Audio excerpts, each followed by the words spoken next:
Hi, it's Kathleen from Bailey Academy, mom of five, homeschooling three of them, ages 9, 12, and 16.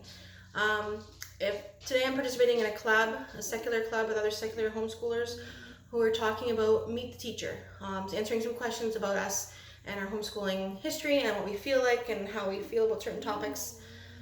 I'm going to apologize for if you can hear the dog whining behind the door. He really wants in, but he just makes more noise than he's in. So if you can hear that at all, I apologize. Also, the lighting is a little wonky.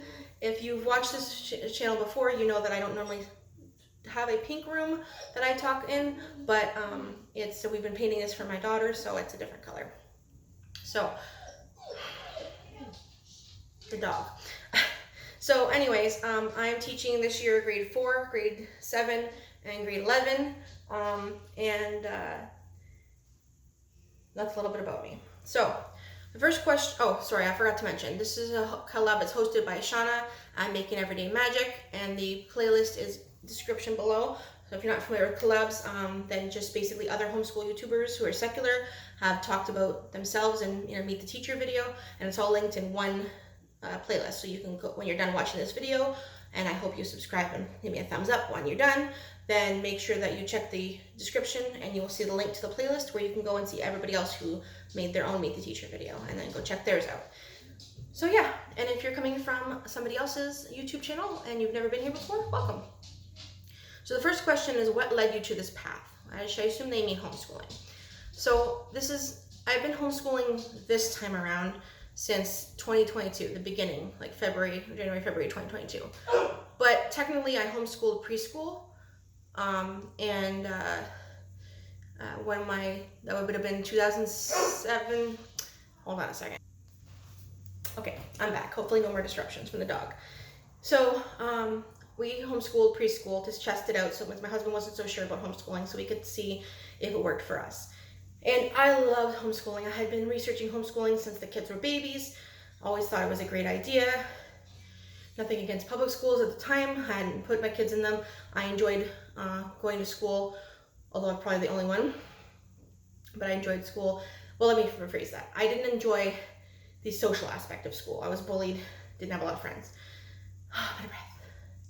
But I enjoyed the learning part of school. So it's not that I had anything against the public schools. But I always wanted to homeschool. And then we decided that because of my migraines and my mental health, that it wasn't a good idea. We let the kids go to school. And they moved from one school to another because when we added our fourth child, they wouldn't allow the boundaries anymore, so they switched schools for that reason. Nothing wrong with the schools in general. But then COVID hit, 2020.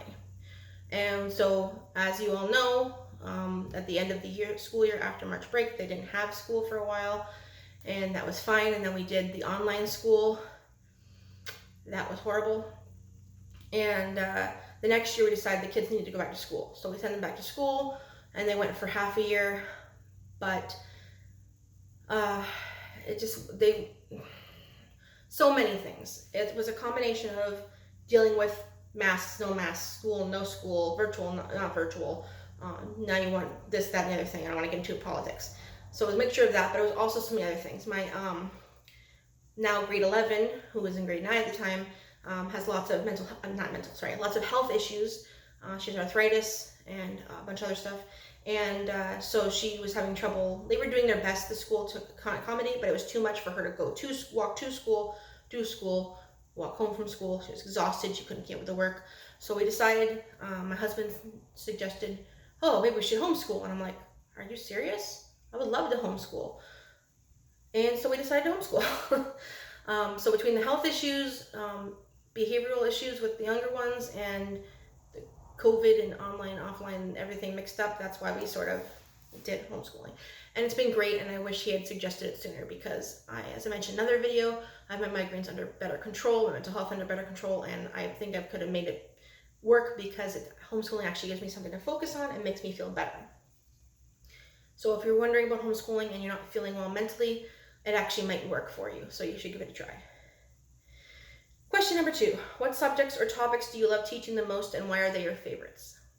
I love teaching. I always wanted to be a teacher, but I love teaching my own kids better than a classroom of people who I don't know very well. But what do I like teaching the most? probably math, because I love math and literacy, or English language arts, whatever you want to call it. Those are the ones that I excelled at in school, and so those are the ones I like to teach the most. And I love numbers especially, and so even though it's a struggle sometimes because the kids don't understand and get frustrated, and they can get frustrated, I still love teaching math. Well, this pink wall makes me look orange. Sorry about that. What is your teaching philosophy and style? So we call ourselves eclectic homeschoolers. We do a little bit of this and a little bit of that. We do nature journaling. Sometimes we do field trips, and we do, what do they call it? Play-based, well, not play-based learning. Interest-led learning, that's it. We do interest-led learning, which is one topic of one group. My daughter learns Latin, which could be considered classical. So we do like a little bit of everything. We just do what works for us, because that's the point of homeschooling, I think. Even if you follow a teaching philosophy, if you can't adjust it for your family, then what's the point? That's what I think. As a homeschool mom, what are some of the biggest challenges you face in balancing your roles as a parent and a teacher? So sometimes at the beginning especially, they're getting better at it. The kids would treat me like mom, who they didn't really listen to, and not teacher. And I don't want to be called teacher. That's not how homeschooling works. I'm not going to have them call me Mrs. Bailey. That's just silly. I mean, if you do that, peace to you, but that's not for me is what I meant. Sorry, I shouldn't have said it that way. I want them to know that teacher is still mom, but I'm also in teacher mode, as in you should be listening to mom, but you absolutely should be listening to your teacher. And so I try my best to instill in them the rules, the guidelines that we want to follow for our homeschool, and that they're going to, if I told them that if they behave, then they can have a shorter day on Fridays sometimes, have more electronics, things like that. Just kind of get them to understand that you need to do what you need to do. Like, for example, math. You don't like math? Maybe you'll never like math, but you have to do math, because that's what I said is important for our homeschool. And this, we don't have specific things we have to teach here in Ontario, but Ontario, Canada. But it doesn't mean that I don't think math is important, for example. So if I say we need to learn math, we need to learn math. I don't know if that was very helpful, but how do you create a conducive learning environment at home for your children? So the best thing I did for our homeschool is we don't have a homeschool room, we homeschool in the living room, but whether you have a room or a living room or a little table or outside, doesn't matter. The point is you make that room work for you, so you have the supplies you need close to you. You have supports there, like if your children like to sit at tables, then you have tables, but if your children like to lay on the couch, you have a couch. If you want a little bit of both, because you don't want to be just doing everything laying on the couch, then you have a little bit of both. My daughter's allowed to bring her blankie and her stuffed animal to school, so that is support for her. We have the cats and the dogs around, which act as little, when you get frustrated, you go pet the pet. And we have a bin of fidget toys and things like that, so that if we get stressed out or during read aloud, we can pull that out and help us out with that. So that's, I think, the best things I would say for making your learning environment conducive to learning. What resources or curriculum do you find most helpful in your homeschooling journey? I've mentioned this a million times. Twinkle.ca and also teacherspayteachers.com are the best resources that I've used. I've tried different curriculum, nothing wrong with them, but there's not one specific curriculum that I love over the others, and in fact I prefer to make my own curriculum. And twinkle.ca or .com if you're in the States, or anything. Other countries have their own too, like .co.uk for the UK. I've mentioned it a million times, but just in case this is your first video, I am a brand ambassador for twinkle.ca, but I was recommending it before I worked with them, and that's because I love it. Small subscription price, access to probably millions, I don't know, thousands to millions of resources that are well made, really neat and tidy, come in different printables, like color or black and white, for example. If you don't have the kind you want, you can, say this one doesn't come in black and white, but you want it, you can request it. They've never said no to any of my requests. They're very helpful, and even if you don't want to commit to a subscription yet, there's some free resources, and you can subscribe for their newsletter, and they will send you at least one a month newsletter that allows you to download a premium resource for free, so you can save those up and use them whenever you have something you want. So I recommend twinkle.ca, or you can go to twinkle.ca and scroll down the bottom, and if you have a different country that you're in, say you're in Ireland, go down and look and check what Ireland's website is for twinkle.ca. Or Twinkle, I mean. All how are we at? How do you tailor your teaching methods to meet the individual needs and learning styles of your children? So it's important to know what your learning styles are of your children and what works and doesn't work. And if, say book learning is not working for math for one child, then do your best to change it. If you can't afford to just buy a new curriculum, like a computer curriculum, then do what you can to make the year go out and like buy a new one. But use sample examples or YouTube videos or whatever free resources you can to try something different. If you're using a computer class and for math and it doesn't work, try a workbook. See what works for your children, but specifically each child is different. So this child could be using a textbook and this child could be using an online course and this child could be just doing a workbook with you. This child could be playing, with manipulatives to figure things out. Whatever works for that child. You don't have to necessarily know their learning style right away, but you can do little tests to find out. And whether you use those or not, you just really can figure out based on simple questions like, if you're playing a game, some kids need to read the instructions themselves to understand the game. That's a kid who's a visual learner.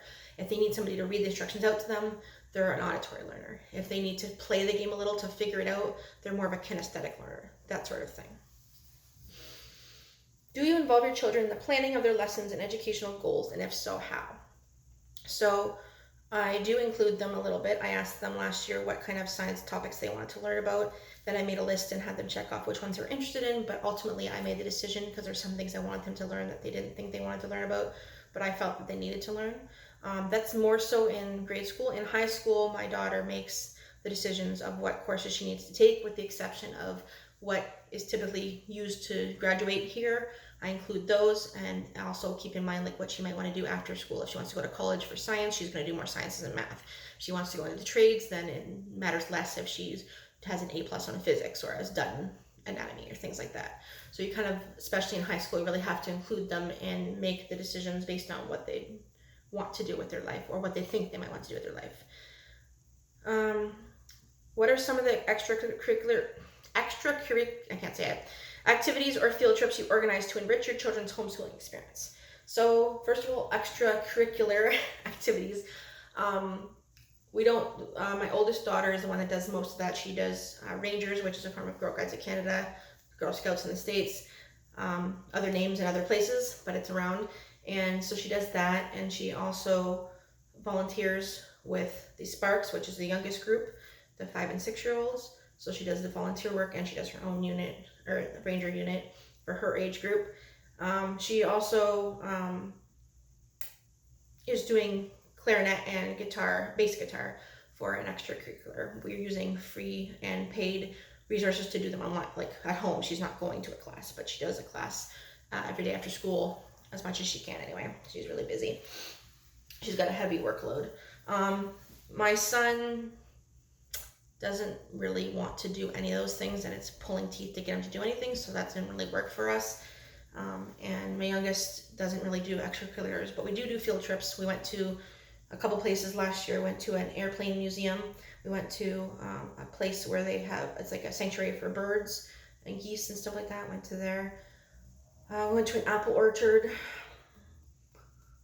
Can't think right now. We went to a couple places, and I have some local museums in mind for this year, and haven't planned everything yet, so I don't know what else we're going to do, but I'm going to try to tailor it to what we're learning. So let's see what I can come up with. And the last question is, what do you find most rewarding about being a homeschool mom and teacher? I love seeing my kids learn and understand a concept that they previously didn't understand, or learning about a topic that they love. Then the look on their face, like, wow, that look, that's what I love about being a teacher with my own children. Sure, if I was a teacher with other kids, I would still see that, but it's something different to seeing that with your own children. And I think that it's a great experience. No, I don't think homeschooling is for everybody. No, I don't hate public schools, but it is for our family, and that's what is most important. So I just want to remind you, that's it for me. If you have any questions for me, leave them in the comments and I'll address them in a future video. I'm not big on talking about myself, but I don't mind if people have questions. I just want to seem like I'm blabbing about myself all the time. But if you have questions about me or our homeschool or children or anything like that, just let me know. And don't forget to check the the description for the link to the playlist, so that you can see what the other homeschool moms are saying. I think they're all moms. Homeschool parents are saying about themselves, so you can meet the teacher there. And Don't forget to subscribe if you haven't already. Give me a thumbs up. I love seeing those thumbs up. Comments make me even happier. And again, sorry about the dog and the lighting and the, well, like to say here, keeping it real. I'm not perfect, and I show that, and that's okay. All right, have a great day. Bye.